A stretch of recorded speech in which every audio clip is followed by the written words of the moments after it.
Uganda's political temperatures are rising after opposition leader Robert Kyagulanyi, popularly known as Bobi Wine, publicly alleged that there is a scheme to rig the country's next general elections. His claims have sparked sharp reactions from state authorities, especially the Electoral Commission, and reopened long-standing debates about trust, transparency, and fairness in Uganda's electoral process. Bobi Wine, who leads the National Unity Platform and is President Yoweri Museveni's most prominent challenger, raised alarm over what he described as suspicious irregularities in the National Voters Register. He pointed to cases where voter registration details appear duplicated, including examples of people allegedly receiving more than one voter location slip. According to him, this anomaly suggests the possibility of multiple registrations, which could be used to manipulate election outcomes.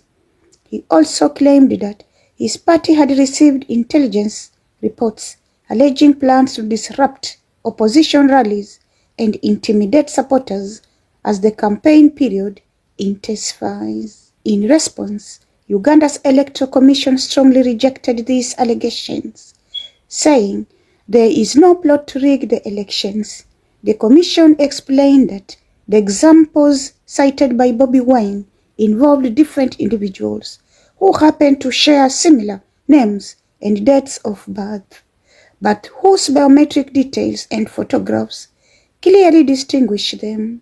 The Commission insisted that Uganda's biometric voter verification system, which uses fingerprints and facial recognition, makes it impossible for one person to register or vote more than once. The Electoral Commission further stated that all presidential candidates were given access to the voters' register in line with the law and that there is nothing being hidden from any political actor. It warned against the public sharing of voter information online, saying this violates privacy laws and could mislead citizens.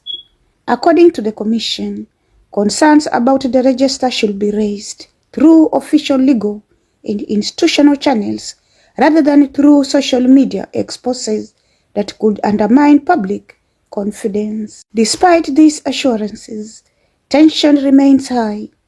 Bobi Wine and his supporters urge that Uganda's history of disputed elections makes it difficult to simply trust official explanations. They say the allegations are part of a broader pattern that includes harassment of opposition supporters, restrictions on rallies, and heavy involvement of security forces in political activities.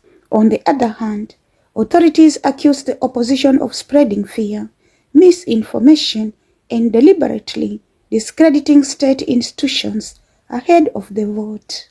What is happening in Uganda now is a familiar standoff, an opposition warning of electoral manipulation, and the government insisting that systems are in place to guarantee free and fair elections. As the country moves closer to the polls, the real issues for many Ugandans is whether transparency, accountability, and political tolerance will be strong enough to convince citizens that their voters truly count.